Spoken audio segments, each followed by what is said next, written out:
Bona nit. Avui surto mig il·luminat, no com la lluna, que és plena i està tota il·luminada. D'on ve la lluna? D'aquí darrere, però si anem a les paraules.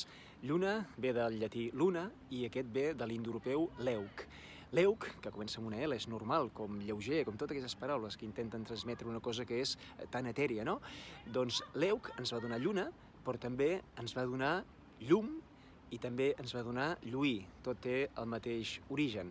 De fet, encara hi ha alguna altra paraula, i moltes més que provenen d'aquest leuc, i una seria elucubrar. Lucubrar volia dir treballar de nit. El que estic fent jo ara, treballar de nit. Doncs elucubrar volia dir fer-ho amb un gran esforç. Elucubrar era treballar de nit amb un gran esforç. Avui dia ja no ho relacionem amb treballar de nit, sinó amb deixar-se anar amb els pensaments a vegades una mica per les cabòries. Potser la llum de la lluna ja té aquestes coses. La nit permet treballar d'una manera diferent. Elucubrem i vivim amb la llum de la lluna. Em podeu seguir a Responsabilitat Global. Gràcies!